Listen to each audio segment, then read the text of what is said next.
আসসালামু আলাইকুম। কোরআনুল কারীমের ভিতরে একটি সূরা নাজিল করেছেন আল্লাহ তাআলা আমাদের জন্য, আমাদের কল্যাণের জন্য। সেটি হচ্ছে লাইলাতুল কদর।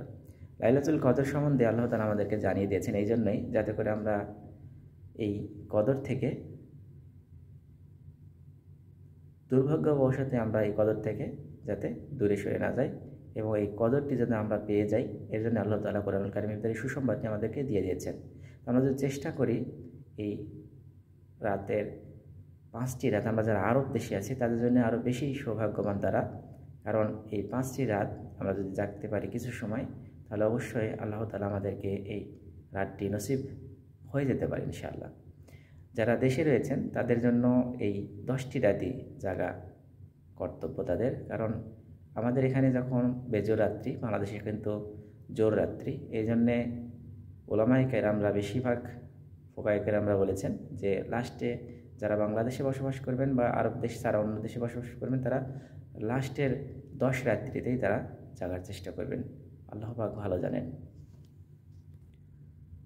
ইন্না আনসালনাহু ফি লাইলাতুল কদর ওয়া মা আদরাকা মা লাইলাতুল কদর লাইলাতুল কদরি খায়রুম মিন আলফিশ শাহর তানাজ্জালুল মালাইকাতু ওয়ার রূহু ফিহা বিইذনি রাব্বিহিম মিন কুল্লি আমর সালামুন হিয়া হাত্তা মাতলাইল ফজর। আমি অবতীর্ণ করেছি মহিমান্বিত রজনীতে। মহিমান্বিত রজনী সম্বন্ধে তুমি কি জানো? আল্লাহ তাআলা আমাদেরকে প্রশ্ন করতেছে। মহিমান্বিত রজনী সহস্র মাস অপেক্ষা শ্রেষ্ঠ। আল্লাহ তাআলা নিজেই বলতেছেন হাজার হাজার মাস অপেক্ষা। প্রত্যেক কাজের জন্য সে রাতে ফেরেশতাগণ ও রূহ অবতীর্ণ হয়। তাদের প্রতি পালকের অনুমতিক্রমে, আল্লাহ তাআলার অনুমতিক্রমে এই রজনীতে হাজার হাজার ফেরেশতা এবং রূহ অবতীর্ণ হয়।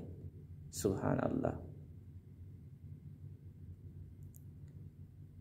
উষার আবির্ভাব পর্যন্ত যে রজনী শান্তিপ্রস,